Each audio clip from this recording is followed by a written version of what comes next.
Muy buenas tardes, bienvenidos a Nos Cogió la Noche, qué placer estar con todos ustedes. Gracias por preferir siempre este programa. Recuerden que nos pueden ver, obviamente, a través del canal Cosmovisión en los operadores de cable en cualquier ciudad del país y también nos pueden seguir a través de Facebook Live. También es posible que nos vean a través de nuestra aplicación que pueden descargar en sus teléfonos celulares, ingresando también a la página del canal Cosmovisión, www.cosmovision.tv. Nuestro director Nacho López no se encuentra hoy con nosotros, está haciendo algunas diligencias propias de su cargo, pero lo tendremos mañana nuevamente con nosotros como todos los días. Buenas tardes para todos los televidentes y para los compañeros de la mesa. Buenas tardes. Buenas tardes, Germán. Bueno, por aquí estábamos antes de comenzar el programa hablando de la gata. Sí. Vamos a hablar de ese tema de la gata un poquito más adelante porque vuelve otra vez a ponerse de moda esto de que algunas personas condenadas prefieren pasarse para la justicia especial, jurisdicción especial para la paz, porque allí tienen unos beneficios adicionales. La señora Enilce López dice que va a ir allá a contar todo lo que sabe.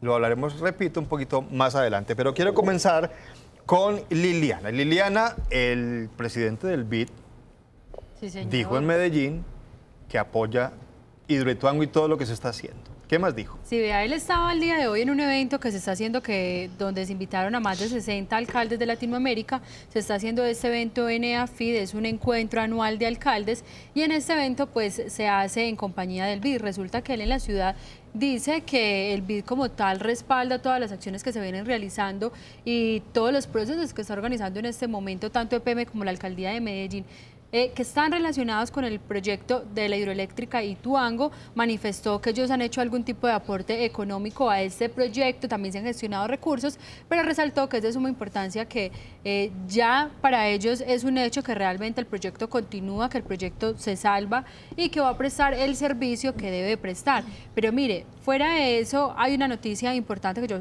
ahora les comentaba y lo voy a relacionar de una vez. EPM envió hace algunos minutos un comunicado de prensa, se los voy a leer. Dice que el día de hoy de la Fiscalía General de la Nación se envió un grupo de funcionarios de organismo de control a la zona del proyecto hidroeléctrica Ituango. Su trabajo se desarrollará hasta el viernes 21 de septiembre para facilitar su gestión.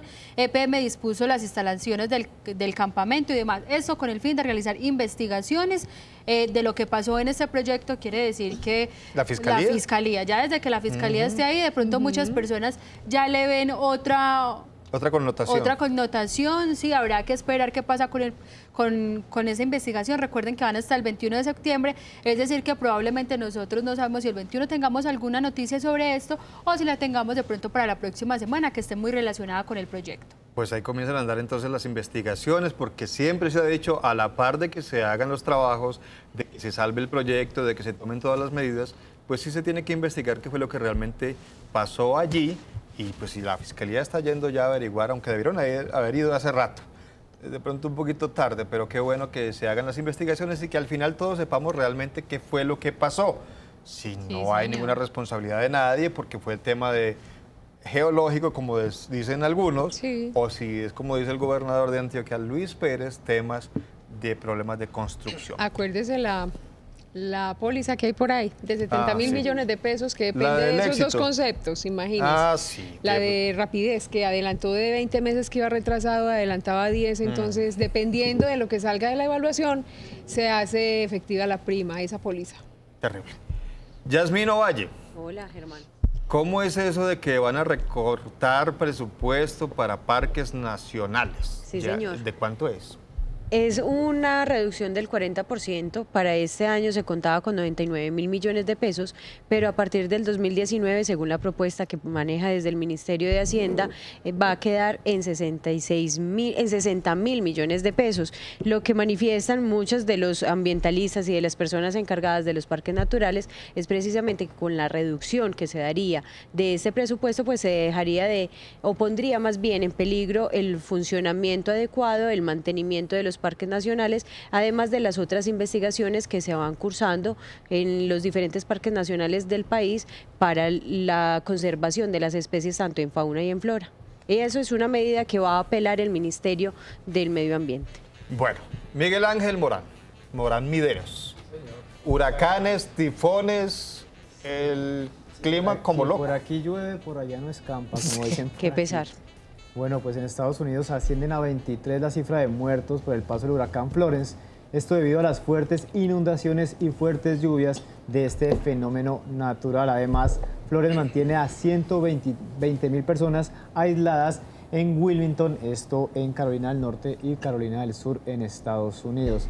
Ahí vemos unos videos de las imágenes que deja este desastre que llegó a tierra, que tocó tierra el viernes pasado, pero hasta hoy se sienten todas las consecuencias que están llegando a esta parte de Estados Unidos.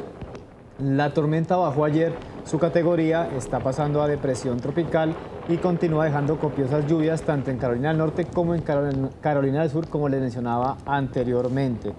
Pero también hay otro fenómeno natural que está causando estragos, esto en Asia. Aquí estamos viendo lo que es el tifón o ciclón. Este es un tifón. Tifón que llama Makkunt.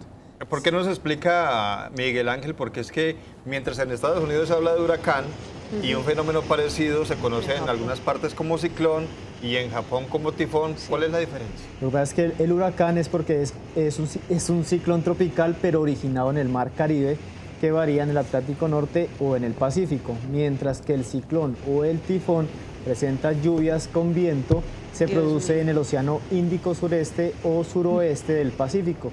Entonces, esa es la gran diferencia entre estos dos fenómenos naturales.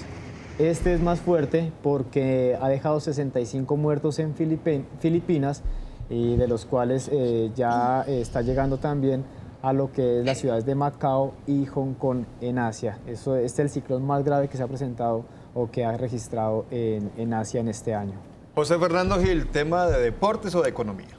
Ni de deporte ni de economía, de la vicepresidenta de la República, Marta Lucía Ramírez. ¿Qué le pasó a Marta Lucía Ramírez? Preciso esta semana cuáles van a ser sus funciones luego de haber hablado con el presidente de la República sobre las asignaciones de su cargo: infraestructura, transporte, transparencia, equidad de género, comisión de sabios que coordinan los temas de ciencia, tecnología e innovación, y finalmente tendrá también algunos retos en lo que tiene que ver con la celebración del Bicentenario. ¿Será que se estaba preparando Marta Lucía desde ya, como lo hizo Germán Vargas Lleras, con esas funciones donde seguramente le permite mostrarse para después aspirar a la presidencia? Seguramente, con tal de que no le vaya como al anterior vicepresidente, pues que tanta entrega de casas y demás solo le sirvió para sacar un 7% de los votos. Lina Moreno. Bueno, les voy a empezar con una denuncia que se pone por parte de uno de nuestros televidentes, y la verdad es que dice que es recurrente el trancón o el taco que se presenta todas las mañanas en la calle 30. Esta persona dice que de esta forma se obstaculiza el espacio por donde tiene que transitar pues el Metroplus, y que eso obviamente está demorando no solamente las personas que utilizan este medio de transporte, que se supone que eso genera agilidad, sino que esto se presenta en varios de los carriles, en las entradas de los carriles del Metroplus, porque son las personas que están invadiendo el carril las que no permiten que este sistema de movilidad pues tenga la agilidad que se espera. No solamente en la calle 30 pasa esto, y aquí estamos viendo el taco donde va a pasar el Metroplus, pero los carros que hay adelante no se lo impiden, porque adelantan por ese carril, pretenden meterse por la izquierda sobre el carril de los carros común y corriente. El desorden. Incluso hay muchas personas que han sugerido que en esos cruces o en ese carril deberían empezar a poner cámaras de fotodetección, para que así las personas que estén invadiendo ese carril le impidan la movilidad ágil al Metroplus, pues digamos que tuvieran su fotodetección muy merecida, porque la verdad es que el trancón como que sí es monumental. Mire, ahí las fotografías que usted nos muestra, esa parte es justo aquí en la 30, y en ese lugar es carril compartido. Ahí ya no hay un carril exclusivo para el Metroplus, sino que ya se va compartido hasta lo que es la avenida Guayabal, hasta lo que es la avenida del Poblado, allí ya toma la oriental. No. Que es subiendo. Pero ese es para regresar. Es en sentido la 30 hacia Belén. Podemos ver las imágenes. Bueno, ya igual también viene compartido. Es de la 30 hacia Belén, y se supone que es donde ya está el Metroplus. Es bajando. Ese es subiendo. Ahí es donde comienza. Ese pedacito que estás mostrando sí es el que es compartido. Ahí comienza ya el carril exclusivo. Pero Sí, porque abajo empiezan a estar las flechas diciéndole a la gente que se tiene que orillar. La problemática es que las personas dejan para orillarse es cuando empiezan los separadores de cemento, que es los que ya le dicen o se quita o se quita, porque ya esto es del Metroplus. Y de manera reiterativa manifiesta que no solamente es en la 30, casi que todas las mañanas, sino en los puntos donde quedan esos ingresos de vida compartida en toda la ciudad. Donde están esos, como que siempre el taco está. Sí. Lo que pasa es que es ahí muy coyuntural, porque ahí es justamente donde se toma la oreja para ir a la autopista y luego sigue la 30, pues ahí en esa misma vía que es muy congestionada y en hora pico, pues mucho más. Sí, señor. Cindy Christopher nos envía un pulgar. Gracias a Cindy por mandarnos un pulgarcito. Isa Zapata nos manda bendiciones. ¿Será que quiere decir todo bien o qué? Todo bien, sí, claro, nos manda ahí. También Serna David Lina, buenas tardes para todos. Otro pulgar de Alexander Ardila Calderón. Diego Astrologia, muy buenas, nos saluda. Rosana García se muere de la risa aquí con el icono que nos está mandando. José Cosme Gaona Ayala nos envía también un saludo. En fin, vamos a ir saludando a nuestros televidentes poco a poco. Duber, el días pasados habíamos registrado aquí en el programa y también en el noticiero un ataque contra un vehículo de unos ingenieros de la empresa minera Continental Gold en el municipio de Ituango. Allí murió uno de esos ingenieros. Tenemos noticias sobre los responsables. Así es, Germán, mire, exactamente eso fue, reportamos la noticia el pasado 5 de septiembre. Allí pues decíamos que fue asesinado el señor Óscar Alarcón, un ingeniero que estaba al servicio de la multinacional minera Continental Gold. Pues las autoridades entregaron hoy detalles de la captura de estas 4 personas en el municipio de Buriticá, señalados de ser los responsables del homicidio del señor Óscar Alarcón. Estas personas pues se encontraban allí, se les fue halladas algunas armas. Por supuesto, deberán responder por el delito de concierto para delinquir, homicidio, entre otros delitos que se les está imputando precisamente por atentar contra esta persona que se movilizaba en una camioneta precisamente de esta empresa en compañía de uno de sus compañeros. Lamentablemente, él perdió la vida. Bueno, si las cosas se dan, tendremos esta tarde aquí en el programa Nos Cogió la Noche al expresidente de la Corte Suprema de Justicia, el doctor Jaime Arrubla Paucar. ¿Por qué decimos que sí se nos dan? El otro día tuvimos ¿ya llegó? Bueno, sí, ya está aquí, pues ya está. Entonces las cosas se nos dieron. Vamos a hablar un poco más adelante con él sobre reforma a la justicia. A él lo habíamos llamado el otro día cuando estaba en Bogotá para hablar de ese tema de la reforma a la justicia, pero creemos que es mejor tocarlo aquí con todos nosotros, un poquito más extenso. En esa época hablamos sobre la dosis mínima y se nos fue el programa en eso, y que también es bien importante. Hablaremos con él un poco más adelante, pero yo, antes de hablar de la gata, la empresaria del chance, Enilce López, que está condenada a 37 años por nexos con grupos paramilitares, que se pasó para la JEP o quiere solicitar cabida en la JEP.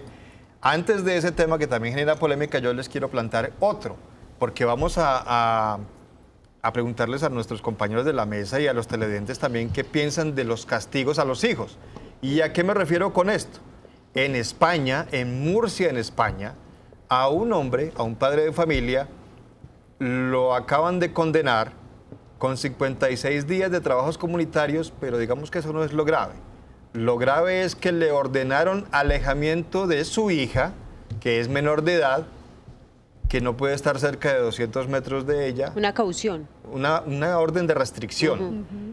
Durante 2 años, y aparte de eso le tiene que dar una indemnización. Es decir, condenado el señor. ¿Por qué lo condenaron? Porque él le pegó una bofetada a su hija porque ella no quería hacer lo que allá llaman deberes, aquí le llamamos las tareas. Hacer caso. Yo sí quisiera escuchar la opinión. Lo condenaron por educar a su hija. Sí. Educar, pero con un golpe, porque la indemnización incluye recuperarse de los daños. Ella estuvo como unos 6 u 8 días con esa lesión en la cara. Pero ¿cómo fue la bofetada o fue un... Sí, exactamente, le causó lesiones, dice el juzgado, una bofetada le causó lesiones y estuvo, digamos que incapacitado varios días. ¿Y qué lesión le causaría? Una lesión, digamos que... En el ojo, de pronto. Ojo, maxilar, en fin, una cachetadita así en seco. No, es que la cachetada no fue... Cuando ya causa lesión. Yo quiero que hablemos del tema. Yo tengo conceptos sobre el tema.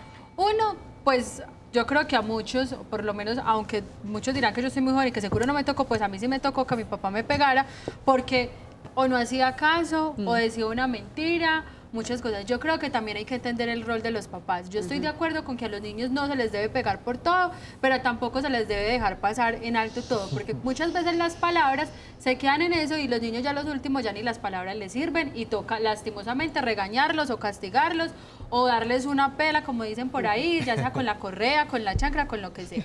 Pero ya si nos vamos al caso extremo de que es que cogemos un niño y le damos hasta que nos cansemos, pues ya eso ya es irnos a un extremo. Yo creo que debe haber como un equilibrio entre ambas cosas. Castigar no es malo, que le den a uno una pela pues tampoco es malo, no sé si nadie murió. No sé, el tema de pelas que era muy común en mi tiempo, pero bueno, no sé si otro tenga otro término para eso. ¿Quién más tiene que opinar? Sí. Bueno, porque es que hay que recordar, Liliana, respetable las posiciones, por supuesto, todas, pero eran otras épocas donde hoy hay una legislación que prohíbe el maltrato físico y precisamente este caso del que estamos hablando hoy, digamos que le está dando la razón a la muchacha. Porque si condenan al papá, no se acerque a ella, no está en el mismo espacio, ni siquiera le puede hablar porque la condena incluye eso, no puede tener contacto con ella y no se le puede acercar. Ellos están separados, pues no viven juntos, pero no se le puede arrimar ni nada, le tiene que dar una indemnización y tiene que pagar servicios comunitarios. Es decir, el juzgado encontró que el señor era culpable de haberle causado una lesión a su hija por reprenderla para que hiciera las tareas. Entonces...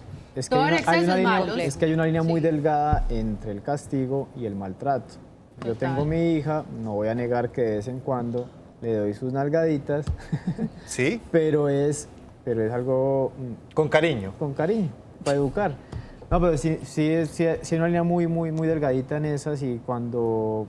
Yo creo que hay un momento en que todo papá como que después de tanto hablar y hablar y hablar, pues no estoy justificando tampoco al señor porque ya es un caso de maltrato. Pero sí cuando un niño, a mí gracias a Dios, no sé si fue porque me porté muy bien, pero nunca me dieron una pela como a Liliana. Como a Liliana. Pero... El ángel de la mesa. Pero ya. Sí a mi hija en 2 ocasiones, sí han sido 2 correazos y... Germán, pero yo tengo una pregunta. Hay una legislación muy firme y que digamos que protege mucho los derechos de los adolescentes, de los menores de edad, pero en este caso cuando realmente los adolescentes no le hacen caso a los papás que antes están por mal camino, ¿hay alguna ley que los protege a ellos en su función de padres o tampoco? No, lo que pasa es que las leyes son al contrario. No hay nada que diga yo le pego, usted tiene justificación para pegar. No hay nada que proteja eso, al contrario. Por eso le decía a Liliana que las épocas han cambiado, porque de pronto en esa época nadie se quejaba. Ahora usted intenta hacerle algo a un muchacho y le pasa lo de este señor. Pero es que por eso es que tenemos la juventud que tenemos hoy en día, porque nos hemos vuelto unos niños rebeldes. Yo me acuerdo cuando yo estaba en el colegio, si iba con las uñas pintadas, por ejemplo, así como las tengo hoy, me devolvían de la puerta y no podía pasar, porque uno tiene que aprender que también son reglas. Y si uno tiene reglas en la casa, pues las tiene que cumplir. Y si tiene reglas en el colegio, pues las tiene que cumplir. Cuando esté por fuera de ese entorno, ya usted decide qué hace con su vida. Yo digo que en parte lo que está pasando hoy en día con muchos niños es eso, que no se les puede decir nada porque ya usted lo está maltratando, va a llamar al ICBF a demandarlo. Germán, pero ¿dónde está la responsabilidad de ellos con sus papás? ¿Cuándo cumplen? Por ejemplo, hoy en día usted va, yo recuerdo hace algún tiempo, uno podía perder 1 o 2 materias. Ya hoy en día usted en el colegio ya no hay un límite de cuántas materias pierde, eso lo decide el profesor. Exacto. Entonces todo eso ha hecho que hoy en día los jóvenes no tengan unas reglas claras y hagan lo que se les da la gana. ¿Y los televidentes qué opinan? ¿Están de acuerdo con ese castigo de vez en cuando? Obviamente leve, o simplemente a los hijos no se les puede tocar. Digamos que las reprimendas deben ser de otra forma, de prohibirles cosas. Los queremos leer aquí en nuestro Facebook. para que opinen sobre este tema. Duber iba a decir algo. No, precisamente eso, Germán, que usted daba pie para que le preguntáramos a nuestros televidentes qué pensaban de esto de no poder de pronto castigar a un niño para reprenderlo por algún acto que haya cometido, algo que haya hecho, que de pronto uno sepa como adulto que no está bien hecho. ¿Qué piensan? Compártanos con nosotros ustedes sus pensamientos allí en nuestra cuenta del Facebook. Claro que sí, ya tenemos aquí al doctor Jaime Arrubla Paucar, expresidente de la Corte Suprema de Justicia, porque queremos hablar con él sobre reforma a la justicia. Y ya que hemos hablado de otro tema polémico antes de ir a la pausa y hacer seguir a nuestro invitado, hablemos de la gata. Ella es conocida como la gata, pero su nombre es Enilce López, empresaria del chance, condenada por nexos con grupos paramilitares. Los abogados de la señora Enilce López han manifestado su intención y ya presentaron el requerimiento o la solicitud ante la Justicia Especial para la Paz o Jurisdicción Especial para la Paz para que ella sea admitida en esta jurisdicción especial. Dicen los abogados que ella, antes de morir, porque ella está en un delicado estado de salud, antes de morir quisiera contar muchas cosas, y entre esas cosas es los nombres y documentos que relacionan a varios líderes políticos de la costa caribe que fueron financiados con dineros de ella, de la señora Enilce López. Es decir, piensa prender lo que conocemos aquí como el ventilador. El ventilador, obviamente todo el mundo sospecha, todo el mundo duda de buenas intenciones de la señora, que ya tiene una condena, y buscará de pronto algún tipo de beneficios allá en la Justicia Especial para la Paz, que eso es lo que ha desvirtuado un poco el tema de la justicia, que la gente cree o cree que se va a utilizar para obtener beneficios y evadir la acción de otras jurisdicciones. Germán, y de cierta manera, pues usted tiene más conocimiento que yo al respecto. Pero el doctor Jaime Arrubla tiene más. Ahorita le vamos a volver a preguntar, pero de cierta manera, si ya está condenada, tiene una condena muy alta, no debería de recibir ningún beneficio. O sea, le deberían de dar la garantía de estar en la Justicia Especial para la Paz, precisamente para que cuente y aclare y dé su verdad, más no una rebaja de penas, porque ya está condenada por la justicia ordinaria. Buena pregunta, y esa pregunta se la vamos a hacer a nuestro invitado un poco más adelante, porque sí, nosotros no manejamos el tema, no somos abogados especialistas en esto, y sí es válida la inquietud de si hay una condena, ¿por qué se van para allá? Germán, ¿hace cuánto tiene esta señora el proceso? No recuerdo exactamente. Pero hace mucho tiempo. Hace mucho rato. Acuérdese que ella inclusive estaba en la casa por cárcel, la habían metido inicialmente, después para en clínicas, se ha desmejorado su salud, la dejaron salir un día, después volvieron otra vez, se ordenaron la extensión de dominio de una casa donde ella estaba, es decir, un proceso muy largo por tema de paramilitarismo. La pregunta se la hago es porque después de un proceso tan largo, la verdad uno se pregunta, entonces, ¿por qué no ha dicho toda la verdad? Pues porque es que a la larga no es un proceso de 1 año, 2 meses, 5 meses, 6 meses. Es un proceso que lleva mucho tiempo, muchos años, y uno dice, hombre, si tiene una verdad, pudo haber llegado a un arreglo con la justicia, de alguna manera haber hecho, no sé, aquí como tantos pactos se hacen precisamente para recibir beneficios, ¿por qué a estas alturas de la vida dice que tiene cosas nuevas para contar? Eso, la verdad, pues se lo digo a nivel personal, sí deja mucho que pensar. Sí, lo que decían los abogados en esa solicitud es que ella lo quiere hacer antes de morir. Pero por eso, imagínese. Porque se siente que ya está en sus últimos días. Y entonces, si no lo hubiera alcanzado a hacer y si no estuviera la jefa, nos habíamos quedado con las ganas de saber. Sí. Muy bien, a ustedes los seguimos invitando a que sigan participando en nuestro Facebook Live, porque sí queremos saber ese temita que planteamos hace un momento sobre el castigo, qué tanto es reprender a los hijos, educarlos, y qué tanto es castigo, hasta dónde se puede llegar. Queremos conocer su opinión, les agradecemos mucho a las personas que están opinando aquí a través de nuestra página de Facebook. Una pequeña pausa y ya regresamos para que hablemos de reforma a la justicia y de otros temas que tienen que ver con esto en segundos.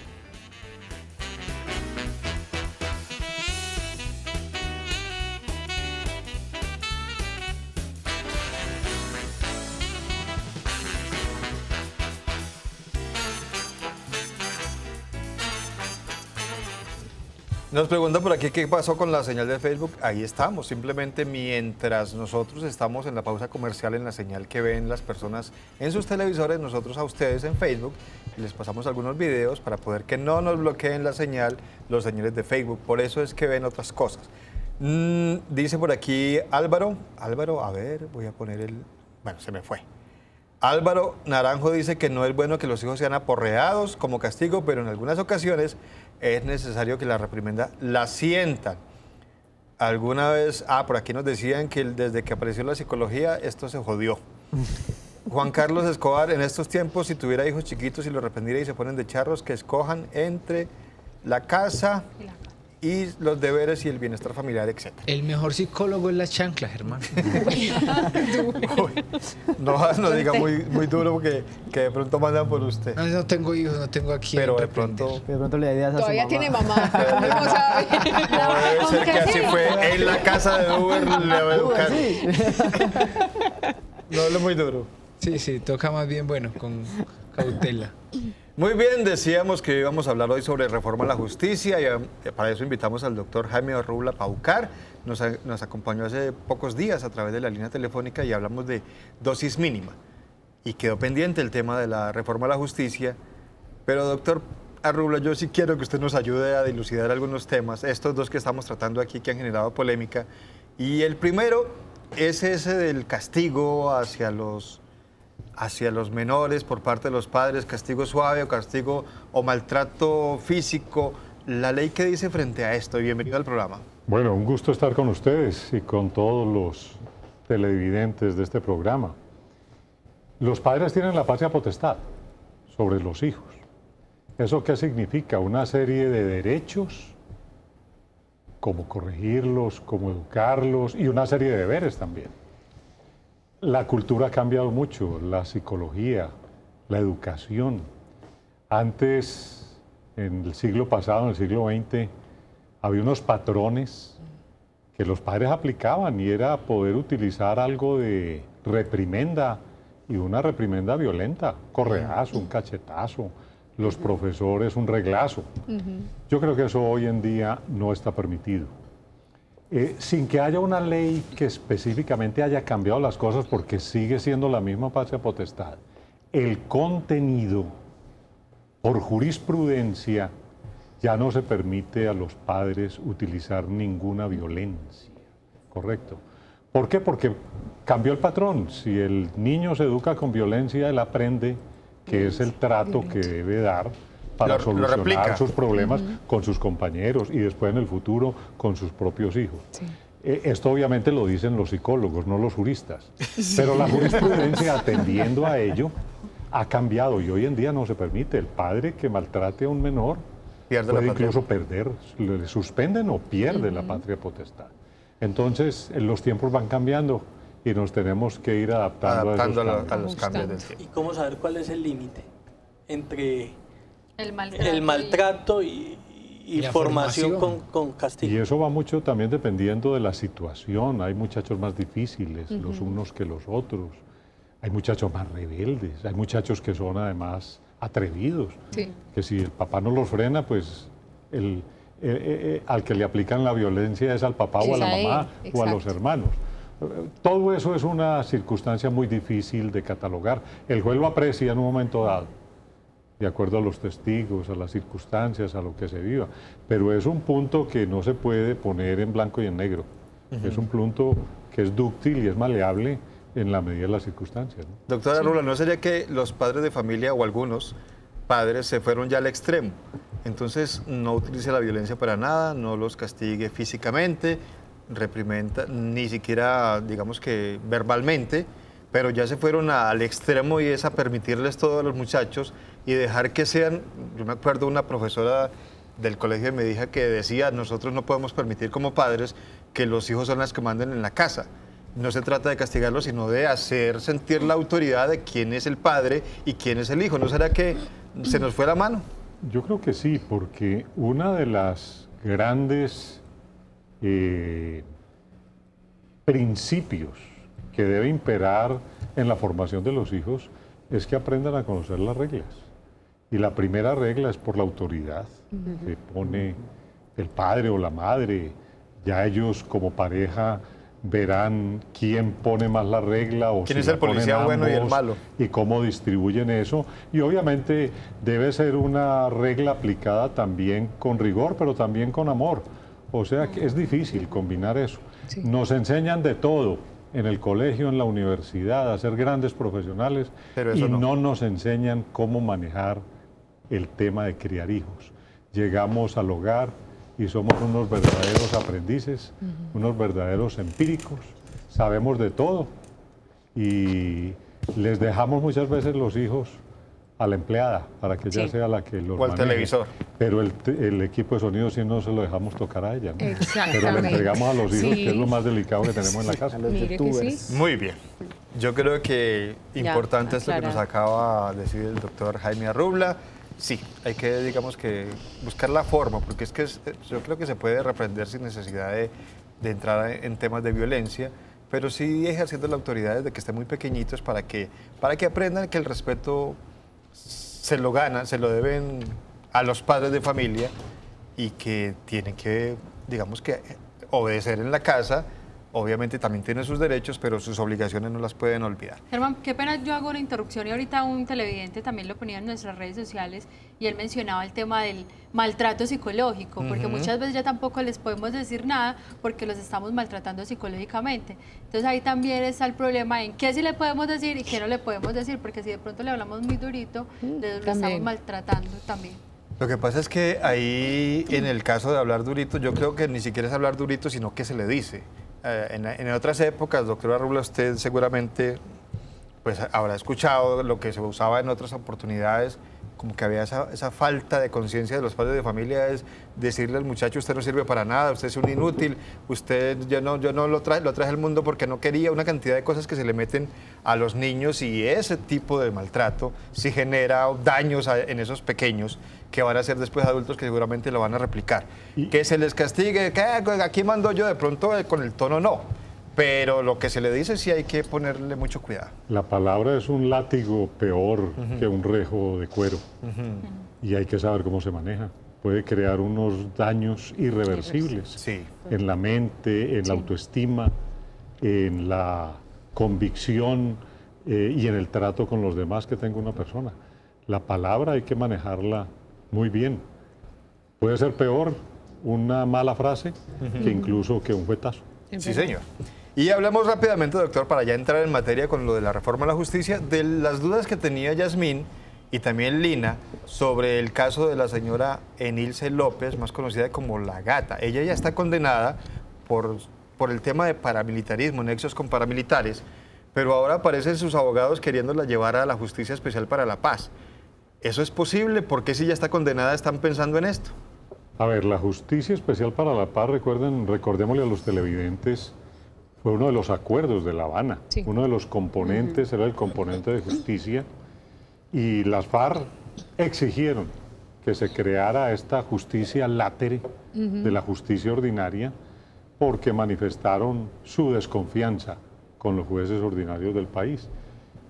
En la mesa se les aceptó eso, y eso hoy es reforma a la Constitución. Una justicia que va a ser temporal, 20 años, larguita, pero temporal.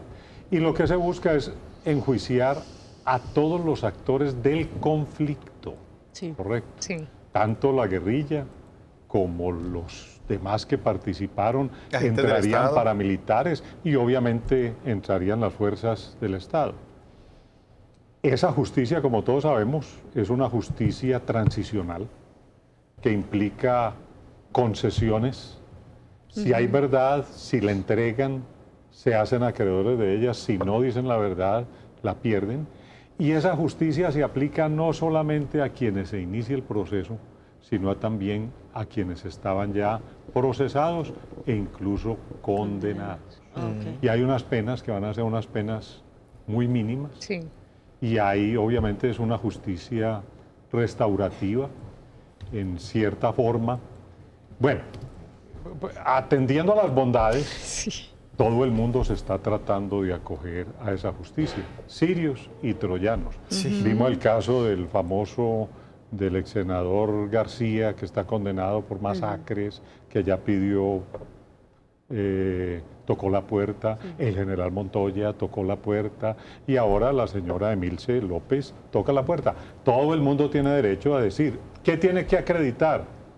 Que era uno de los actores del conflicto armado que hubo. Pero en este caso, que ella ya tiene una condena por 37 años, si mal no estoy, en el caso que haga partícipe de su declaración y entregue, digamos que nombres o personas pues que estén involucradas en más delitos, le podrían rebajar, o sea, no tendrían en cuenta esos 37 años, sino que pesaría sobre ella una nueva condena. Viene una reorganización de la pena, correcto.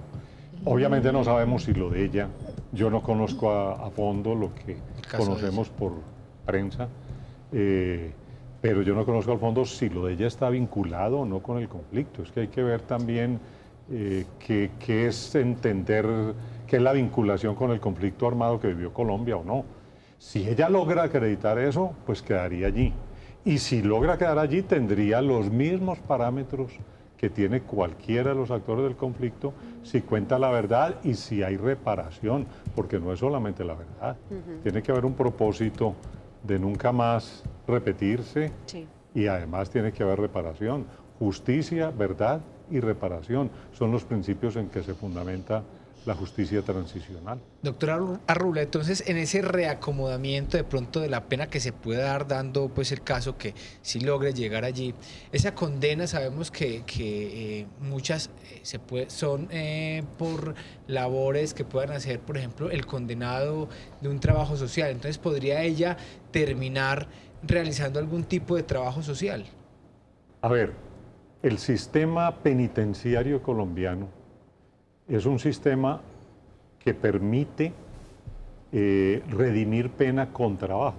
3 días de trabajo equivalen a 1 de pena o de estudio. Ese es un derecho que tienen todos los prisioneros. Incluso cuando cumplen las 3/5 partes de la pena, tienen derecho a libertad condicional, correcto.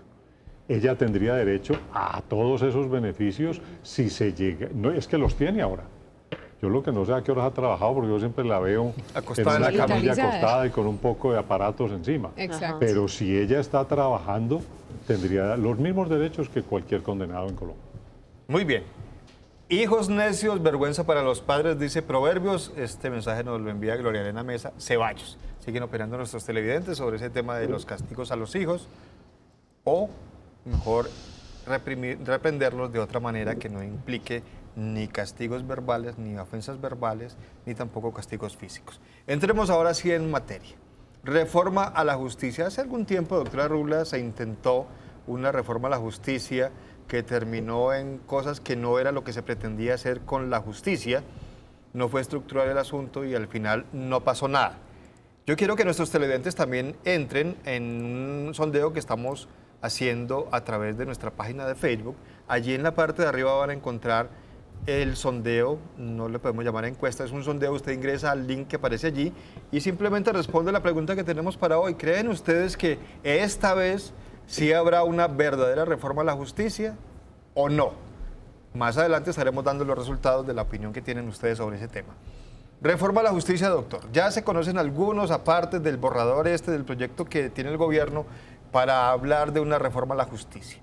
¿La podremos tener o al final de cuentas todo será como intentos fallidos?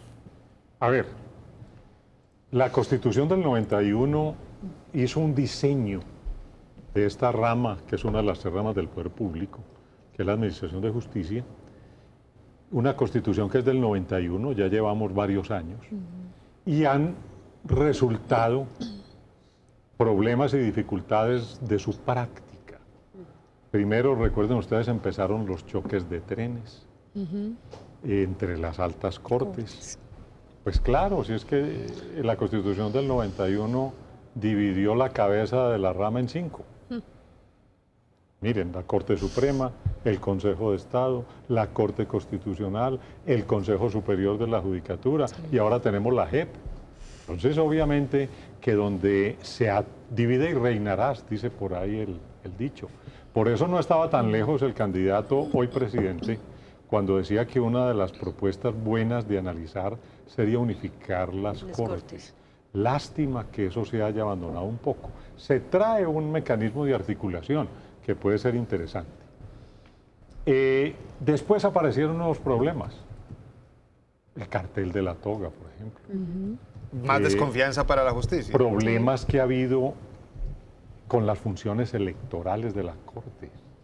Problemas de lo que han llamado la silla giratoria.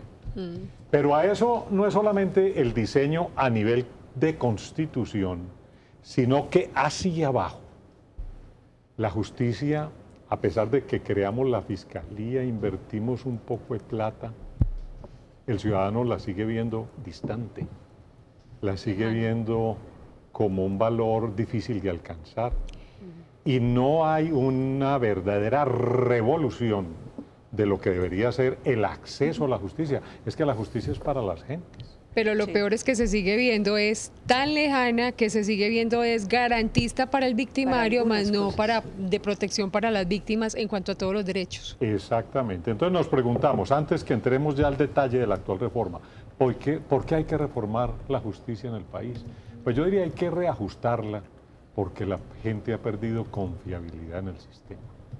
Y un país sin justicia no puede alcanzar ni el desarrollo, ni el futuro, ni la paz tan anhelada, que la justicia es el elemento indispensable para nuestra convivencia social. Es la forma de solucionar nuestros conflictos civilizadamente. Si no, aquí vuelve la ley del revólver, la ley del terror, y cada vez veremos más lejana esa divinidad que es la diosa de la justicia. Entonces, por eso creemos que hay que reformar la justicia, y usted lo decía muy bien, Germán, hace rato venimos intentándolo. Lo han intentado prácticamente todos los gobiernos en los últimos 20 años. Y algo ha pasado, que siempre se cae. Sí. Yo he participado con esta última, que estoy en la comisión, he participado en 4 comisiones para reformar la justicia. Volvemos a encontrarnos con los mismos temas, con nuevos problemas, y no se ha podido sacar adelante. ¿Por qué se cae? ¿Por qué eso? Mire, ha habido varios problemas. En una ocasión se cayó porque se concertó demasiado. Entonces ya los congresistas querían obtener favores y los magistrados querían obtener privilegios en ese entonces. Entonces resultó que se estaba regulando, era lo que no había que regular. Sí. Recuerden, el doctor Santos llegó a tener una reforma casilista. En 2012, sí. El doctor Uribe también intentó una reforma, yo estuve en la comisión y obviamente vino el cambio de gobierno y entonces le tocó al doctor Santos presentarla de él con algunas de esas ideas, pero se cayó. Hubo otra famosa intentona de reformar la administración de la rama judicial que ha sido uno de los clamores. Y miren que la Corte Constitucional la echó abajo diciendo que sustituía la Constitución, que se han presentado muchos problemas. Ahora hay un nuevo gobierno, hay una nueva convicción, hay un nuevo aire, hay una nueva experiencia. Se ha conformado una comisión donde han participado los presidentes de todas las altas cortes, el gobierno a través de la ministra de Justicia, y como asesores técnicos estamos el doctor Mauricio González, el doctor Hernando Herrera y yo. Y nos hemos reunido desde primer martes después del gobierno, todos los martes, religiosamente. En algunas ha participado el señor presidente de la República, el fiscal participa en todas, hace parte de la comisión. Y bueno, se han logrado tratar la mayoría de los temas, concertar la mayoría de ellos. En algunos puntos hay diferencia, pero en eso aterriza el actual proyecto que la semana pasada radicó. ¿Y cuáles son los puntos donde precisamente no han podido encontrar allí de pronto consenso entre todos? Esos puntos de mayor dificultad. Esta es una reforma difícil. Empecemos a mirar algunos puntos y vemos en qué hay consenso y en qué hay no. Sí. Funciones electorales. Sí. Las funciones electorales, miren, el proyecto entró a decir la única que dejamos es la del fiscal, porque hace parte de la rama judicial. Pero lo que es procurador, que se ternaba, contralor, que se ternaba, pero ya no se terna, y lo vimos ahora con la experiencia pasada, registrador nacional del Estado Civil, auditor general de la Nación. Es decir, ¿Qué fue lo que hizo la Constitución del 91? Todo esto era muy político y lo pasó a las altas cortes a ver si se despolitizaba. ¿Y sí? Y seguimos igual. ¿O no? Analicemos. En algunos casos ha habido problemas, pero yo creo que han sido los mínimos, para ser francos. Fiscales hemos tenido al doctor Mario Iguarán, hemos tenido al doctor Alfonso Gómez Méndez, hemos tenido al doctor Gustavo de Grave y reciente a la doctora Vivian Morales, al doctor Montealegre y ahora al doctor Néstor Humberto. Yo creo que han habido grandes juristas en la Fiscalía. Hubo problemas. Recuerden que hubo un año, incluso yo era presidente de la Corte, que no se eligió fiscal. Hubo problemas graves. Había un problema al interior de la Corte, había un conflicto, que empezaban las chuzadas, empezaba toda esta cosa, y eso, digamos que oscureció el ambiente, la Corte empezó a perder miembros, entonces ya obtener una mayoría calificada era más difícil, y por eso, digamos, que se frenó. Al fin y al cabo ya después se desempantanó y se logró volver. En materia de procurador, pues ha habido Edgardo Maya Villazón, el doctor Ordóñez y ahora el doctor Carrillo, pues han sido producto de ese esquema donde participan las Cortes. Porque hubo una época en que el procurador que se nombraba, procurador que terminaba enredado. Acuérdese usted de un tiempo para atrás que varios procuradores que resultaron en líos jurídicos. El doctor Orlando Vázquez Velázquez resultó en líos también, por allá algún contralor. Es decir, como para no entrar a revivirle a esas personas momentos amargos, omitamos nombrar personajes. Pero sí, es decir, los organismos de control en Colombia han tenido un problema que es la politización. Sí. Sí. Con la intervención de las Cortes se buscó despolitizar. Entonces, lo que decían las Cortes era, si hacemos un balance, la experiencia de esa función electoral nuestra no ha sido tan negativa. Era peor el sistema antes. Y si ustedes quieren mirar lo que pasó ahora que le quitaron el contralor a las Cortes, pues ustedes mismos dirán, se volvió el sistema viejo. Porque hasta donde yo sé, esa consulta que le hicieron a las universidades no sirvió para nada. No, pues. Sí, porque es decir, pasaron 10 y eligieron el 11. Sí, ¿cierto? sí. O sea que otra vez volvimos al viejo esquema. Y eso es lo que se pretende con eso es lo que se pretende. Entonces miren que hay un tire y afloje, con una advertencia. Los presidentes de las Cortes, sin comprometer a sus corporaciones, porque tenían que consultarlo, manifestaron estar de acuerdo si era necesario para recuperar la confianza, en renunciar incluso a esas, a mantener esas funciones electorales. La comisión entonces propuso esto, que obviamente seguirá en debate, pero obviamente eso ha encendido pues las posiciones contrarias que hay sobre eso. Es un buen debate para que el Congreso lo haga y para que el país lo opine. Si se deben conservar o se deben volver a la política y al Congreso todos esos nombramientos que era como antes se tenía. Sí, señor. Elina tiene una pregunta, pero yo quiero, me permite Elina un momentico, porque aquí Astrid Lapa pregunta que cómo se eligen los magistrados de las Cortes, para que hablemos también de qué pasa ahí. Los magistrados de las Cortes, Consejo de Estado y Corte Suprema, se eligen por cooptación. Una cooptación que ya no es pura, es una cooptación mixta. Hay unas listas que formula el Consejo Superior de la Judicatura y la Corte, cuando tiene un vacante de esa lista, ella misma elige su vacante.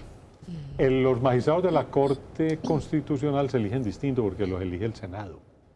De listas que pasan o el Presidente de la República o el Consejo de Estado o la Corte Suprema. Correcto. Aquí también hay discusiones, si deben continuar ese sistema o no debe continuar. Magistrados elegidos por el Congreso. Eso sí es bueno. Bueno, pues es que es el juez de las leyes. Sí, pero por la vía de la tutela se mete en todo. Entonces dejémoslo únicamente en el control de la Constitución y quitémoslo de la tutela, porque entonces resultan magistrados elegidos por el Congreso corrigiendo vía revisión, so pretexto es que de unificar jurisprudencia, corrigiendo la justicia ordinaria y las cabezas de la justicia ordinaria. Eso no está bien visto.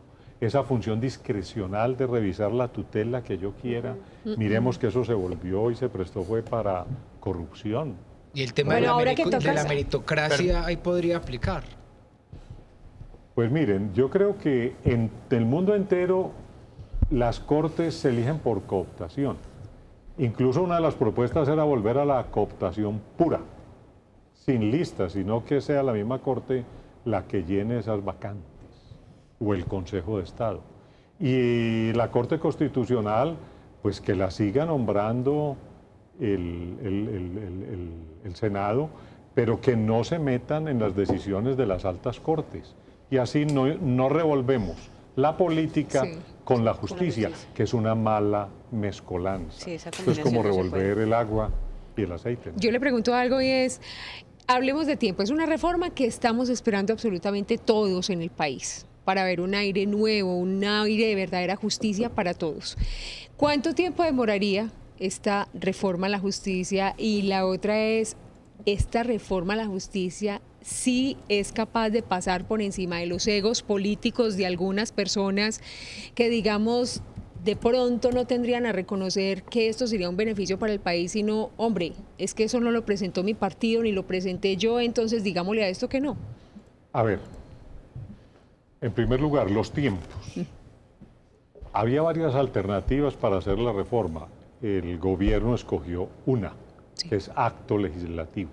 Es decir, que sea a través del Congreso que se haga la reforma. Sí. ¿Esto qué significa? Que son doble vuelta en dos legislaturas distintas. O sea, se podría cumplir una este año si se le alcanza a dar los debates, y habría que hacer la otra en la próxima legislatura. Esto es muy importante que el gobierno lo haga empezando, que tiene fuerza. Sí. Ya con los gobiernos en el ocaso es muy difícil que saquen una reforma de esta envergadura. Necesita mucho liderazgo. Entonces ahora viene la gran pregunta. ¿Cómo ven ustedes en el Congreso al gobierno? ¿Con la fuerza suficiente para sacar una reforma de esta naturaleza? Esa es una buena pregunta. Sí. Yo creo que los partidos tienen el compromiso con la ciudadanía de sacar adelante una buena reforma de la justicia. Que esto mejora el país, esto mejora nuestra calidad de la justicia y esto mejora nuestra competitividad.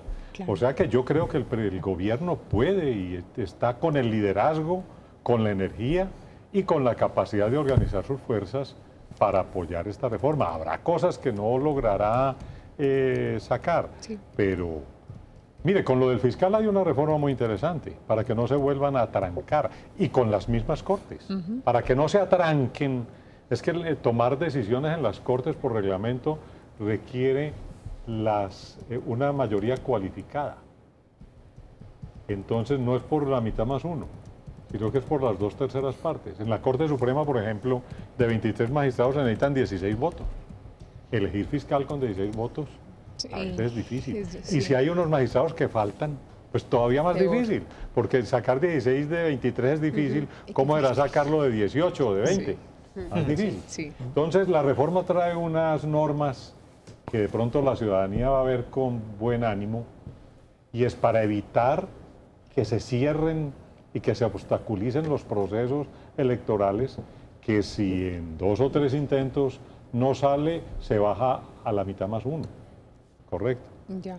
Y si no sale en otro, pasa al Consejo de Gobierno de la respectiva Corte para que tome la decisión. En la elección del fiscal, si no se ha elegido en un mes, el presidente lo designa. Ya. De la misma terna que él mandó, pues indirectamente es el fiscal que le está nombrando. Claro. Yo era partidario en la comisión de ir más allá, de que de una vez el presidente nombre el fiscal. Es que al fin y al cabo el fiscal cada vez es menos de la rama judicial. Más de la presidencia. Cada vez es más de investigación y de responder por una política pública frente al delito, frente al crimen. Y son los presidentes los que deben responder por ello. Entonces, como pasa en Estados Unidos, por ejemplo. Claro, aquí lo que hace bien el fiscal, le aplauden al fiscal. Y lo que hace mal, la gente dice que es la administración de justicia. Cuando el juez lo único que hace es valorar la prueba que el fiscal le lleve, si está bien llevada o no. Si no está bien llevada, le toca absolver o soltar a la persona. Claro que sí. Bueno, tienen pregunta Miguel, Yasmín y Liliana. Va a ser después de la pausa, porque nos tenemos que ir a los comerciales. Y les recuerdo a nuestros televidentes que por favor participen en el sondeo que tenemos aquí en la página de Nos Cogió la Noche en Facebook. En la parte de arriba aparece el link para que ustedes ingresen y respondan si creen que esta vez sí habrá una verdadera reforma a la justicia o no. Estaremos dando resultados un poco más adelante. Pequeña pausa y regresamos.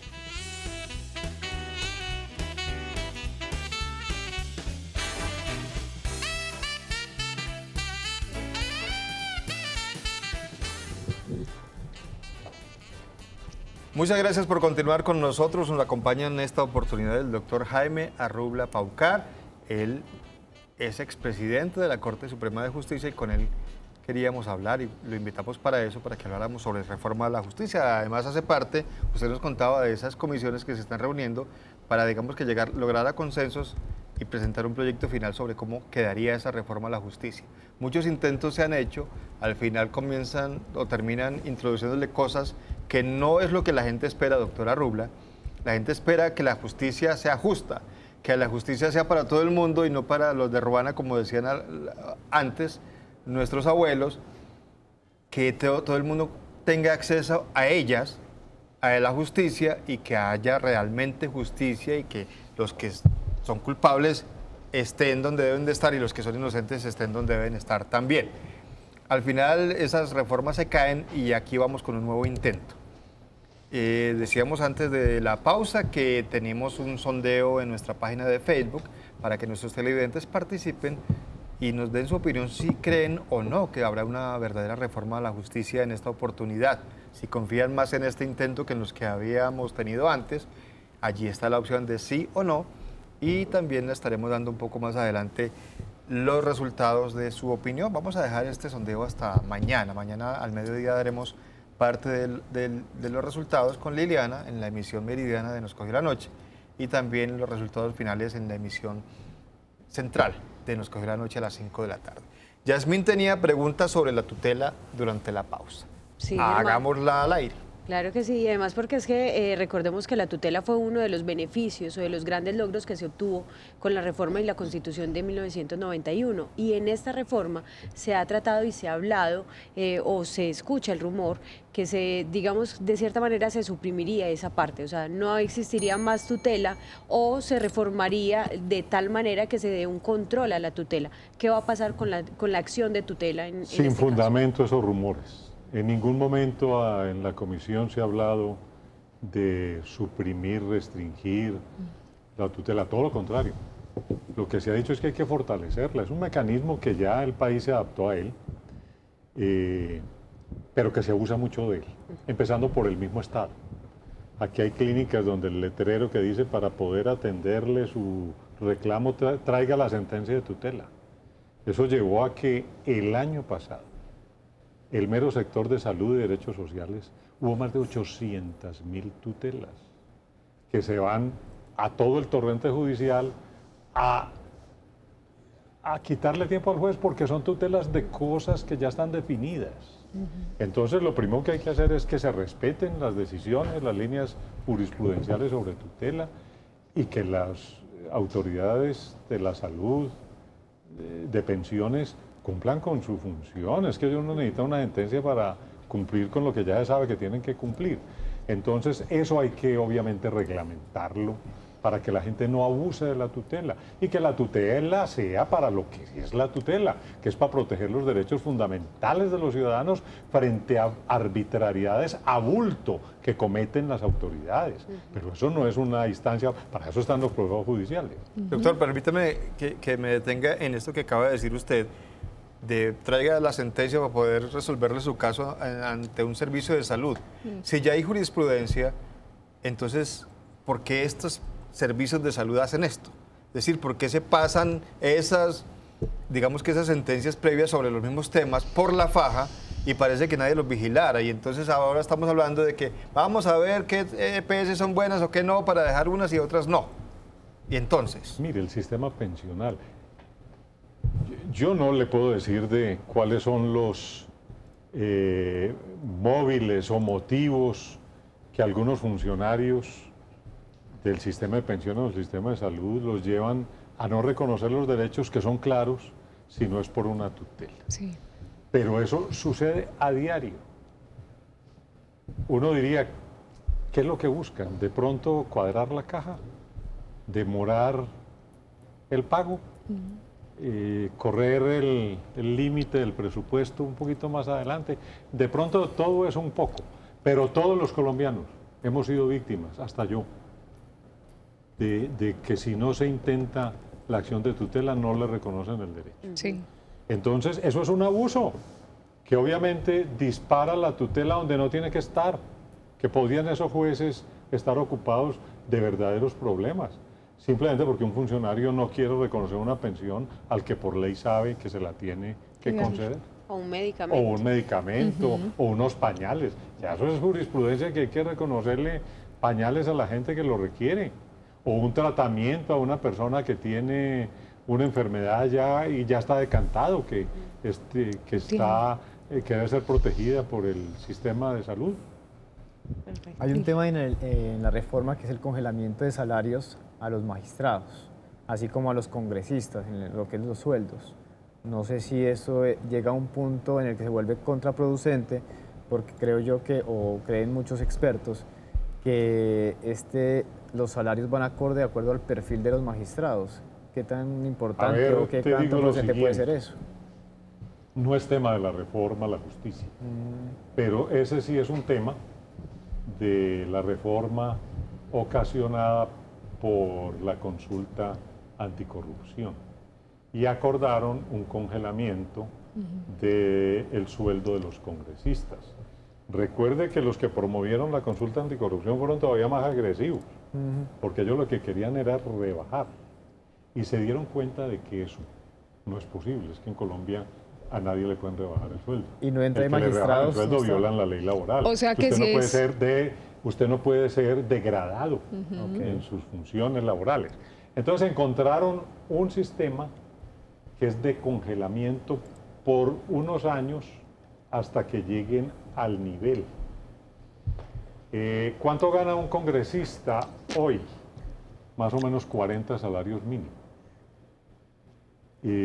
¿Cuánto gana un magistrado de la Corte Constitucional? Lo mismo que gana un congresista.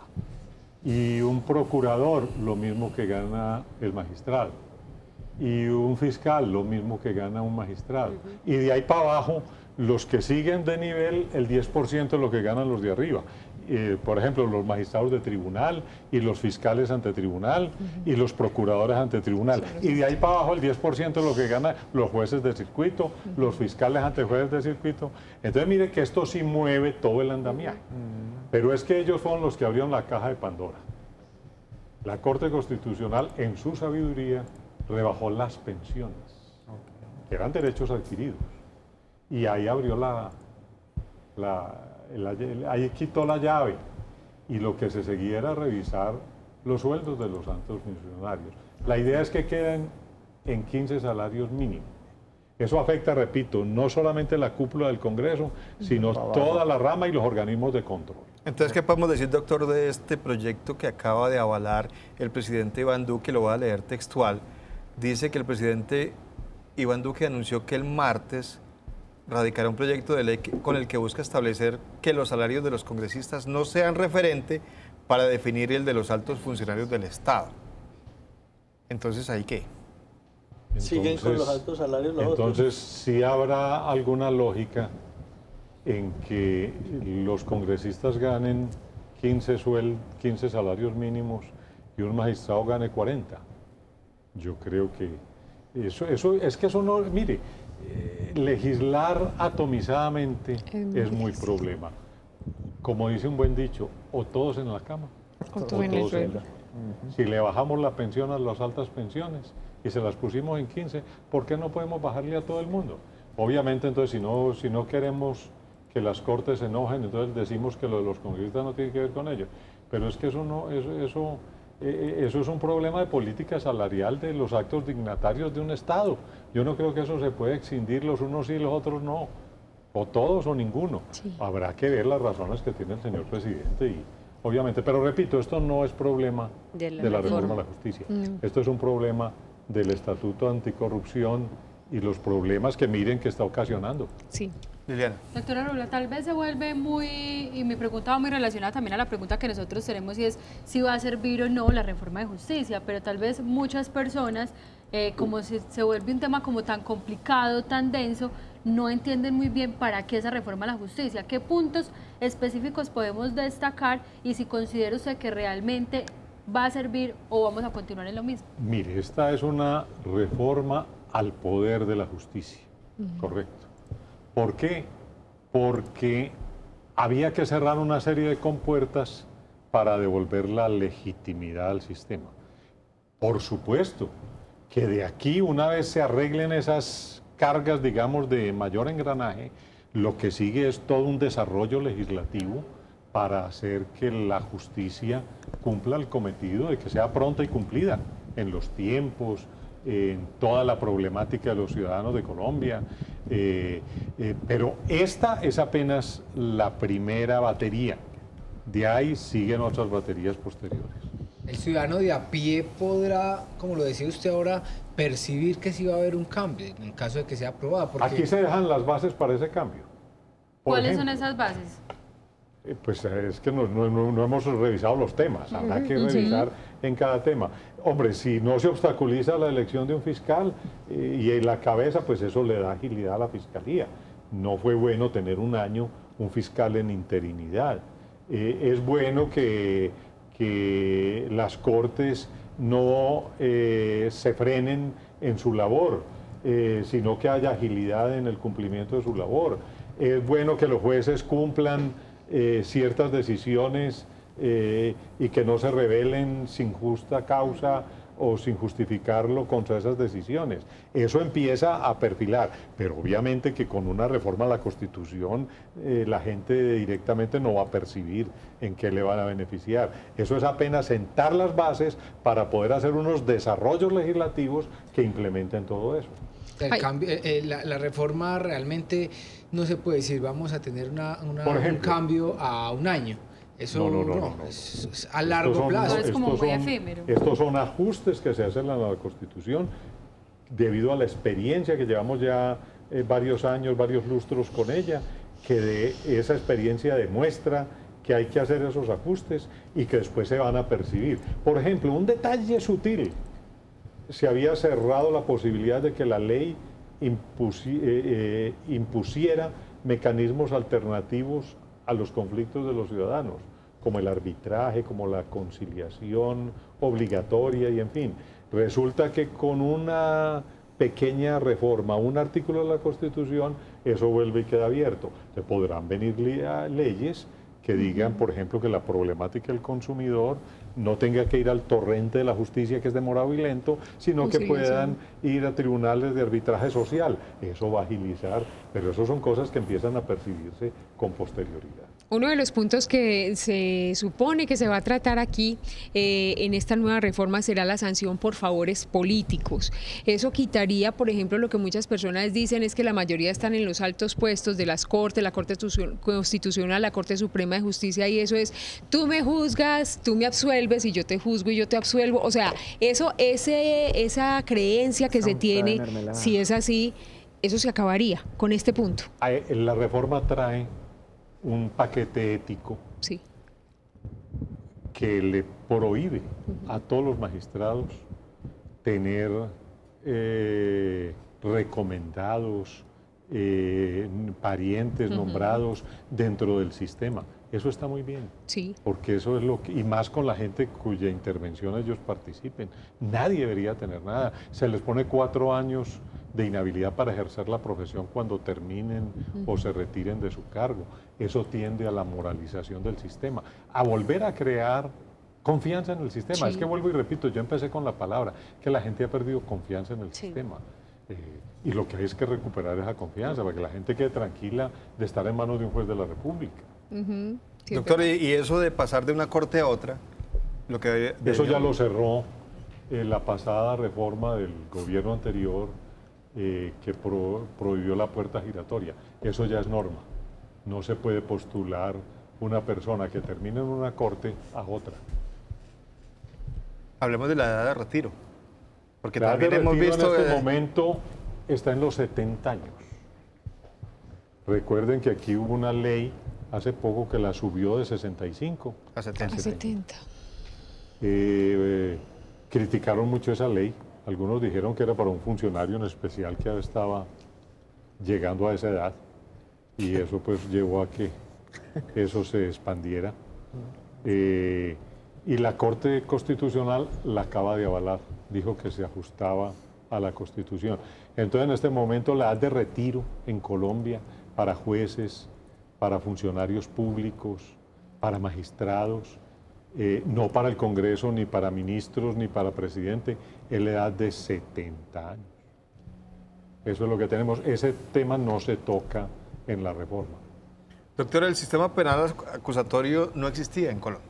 O sea, digamos que se adoptó ese sistema para los procesos judiciales. ¿Eso ha servido?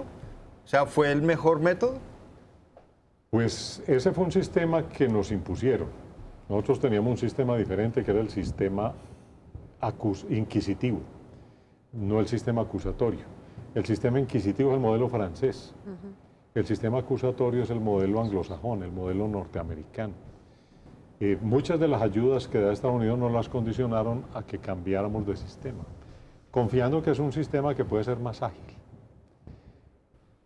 Realmente nos ha faltado mucho para poder obtener las bondades de un sistema de esos. Hay que hacer mucho hincapié en la investigación, en la parte técnica. Y nosotros tenemos fiscales, pero nos falta apoyo de policía judicial para que esas investigaciones puedan ser exitosas. Hay muchas denuncias, miles, que no se llegan ni siquiera a un proceso. Entonces, digamos que nos falta mucho por avanzar en el sistema penal acusatorio. Pero yo creo que, en mi opinión, trae mejores resultados que el sistema anterior. Hay un tema que preocupa mucho y es la congestión en el sistema judicial. Hay muchos temas que están ahí como quietos y en cada reforma como que tratan de buscar la manera de descongestionar todo ese tema. ¿Qué garantizaría que en esa sí se pudiera llevar a cabo? Yo le digo lo siguiente. La justicia recibe el 1.4 del presupuesto nacional. Y es una de las ramas del poder público. Le digo otra cosa. La demanda de justicia en los últimos 10 años se ha incrementado en un 350%. Quiere decir que los colombianos peleamos más, nos divorciamos más, nos chocamos más, pero muy bueno, porque queremos que el conflicto lo llevamos al torrente judicial. Y los jueces son los mismos de hace 20 años. Y con ese presupuesto, ¿cómo le vamos a demandar a una reforma normativa que nos cambie y nos mejore el sistema de congestión judicial? Démosle más presupuesto a los jueces. En Latinoamérica hay sistemas judiciales que tienen asignado un porcentaje fijo del presupuesto nacional. El doctor Hernando Díez Echandía, un gran procesalista, un gran jurista colombiano, en los años 70 proponía que fuera el 10. Yo sé que es mucho, y donde digamos que va a ser el 10, pues le da un infarto al ministro de Hacienda, correcto. Y ya no tiene uno. Si no le dio por eso, no por esto sí le da uno. Correcto. Por los bonos de agua. No es tanto, pero sí tenemos que ser conscientes de que tenemos que dotar a la justicia de más presupuesto para que podamos poner más jueces, más tecnología, más investigación. Mire, le dan más plata a la fiscalía hoy que a la misma justicia. La rama judicial. Entonces, si no somos conscientes de que el aparato judicial, obviamente hay que depurar muchas cosas, pero dotarlo de un mejor presupuesto, no vamos a tener una mejor calidad en la administración de justicia. ¿Cómo quedan los ánimos políticos cuando la primera persona o los primeros que postularon la reforma a la justicia fue Cambio Radical y no el gobierno como tal? Yo creo que todos los candidatos tenían su reforma a la justicia lista. Lo que pasa es que el presidente le prometió en campaña que haría un intento de concertación. Entonces yo creo que la reforma de Cambio Radical, que también la tenía lista y tiene cosas interesantes, cosas con las que no estoy de acuerdo y cosas horribles, esa reforma de Cambio Radical obviamente tiene una primer banderilla, no ha sido concertada con nadie, salvo con Cambio Radical. El presidente está haciendo un esfuerzo muy importante, que es buscar canales de concertación, por eso el otro le ganó la presentada. Es que uno no se debe imponer, no se debe dejar imponer la agenda en temas tan delicados como una reforma a la justicia. El presidente ha cumplido con su propósito, que era por lo menos intentar la concertación con las altas cortes, lo sigue buscando. Entiendo que mañana va a estar en las altas cortes volviendo él mismo a impulsar directamente. Con los presidentes de las altas cortes estuvimos con el presidente Duque la semana pasada, el martes, estudiando todos estos temas. O sea que obviamente el tema no es de carrera. Yo creo que este es un tema que obviamente hay que aprovechar el buen momento de cuando inicia un gobierno, pero hay temas que hay que concertar, y si yo los presento sin concertar, sin discutir, pues van a estar condenados, por lo menos, si no al fracaso, sí a una falta de legitimidad. Bueno, tengo una pregunta y por aquí me la hacen, y es, ¿ustedes van a tocar en esta reforma, obviamente, penas y el tema carcelario, o definitivamente el tema carcelario va por otro lado como política? El tema de penitenciario, carcelario y de las penas es tema legal. Sí. Esta es una reforma que es la primera que va a la Constitución, y eso no es tema de Constitución. Listo, entonces ya el televidente que está preguntando por aquí ya la tiene clara. Doctor, para finalizar, porque ya es momento de hacer una nueva pausa, nos cogió la noche. Pregunta final, ¿en dónde se puede enredar esto? Esto tiene que ir al Congreso, ahí se tiene que aprobar, y también está lo de la Corte Constitucional posteriormente. Ya hemos visto que o se queda en uno o se queda en otro. ¿Dónde estaría la talanquera? Se puede enredar en ambas. En el Congreso, obviamente, allá irá la comisión respectiva, que es la comisión primera, donde van las reformas constitucionales. Allá están sentados representantes de todos los partidos políticos. Allá van a escuchar al fiscal, a los presidentes de las cortes, a académicos, a expresidentes, y obviamente esto puede ser objeto de muchos ajustes y muchas discusiones. Además que el señor presidente lo quiere así, porque se debe tratar de una concertación y no de una imposición. Si logra pasar esos debates en el Congreso, esto irá a control de la Corte Constitucional, seguramente.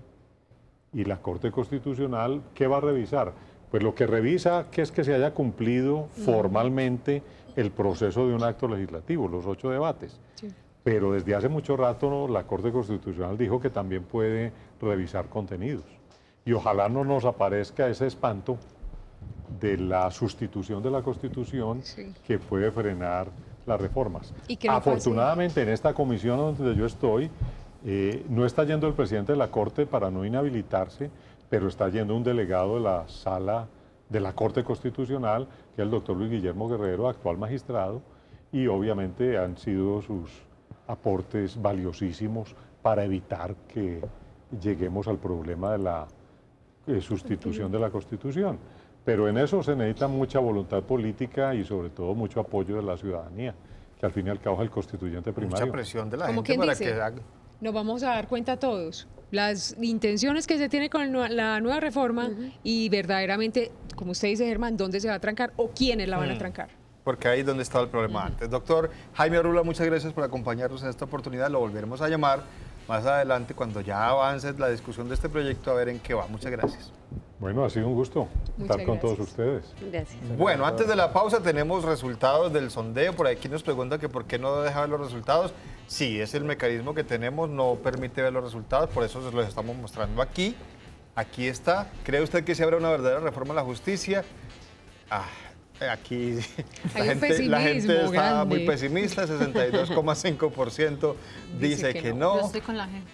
37,5% dice que sí. Con todas las experiencias que tenemos en los otros intentos y con ese tema de la voluntad política que nos decía el doctor Jaime Arrubla, porque ahí hay muchos intereses que se mueven, intereses de los congresistas para ellos y también intereses de las Cortes. Finalmente, entonces esperemos a ver si realmente habrá una reforma a la justicia y habrá la reforma a la justicia que el país necesita. No la que necesitan los congresistas o los magistrados, sino la gente del común, que es la que se queja hoy en día de no tener acceso a la justicia. Pausa y volvemos.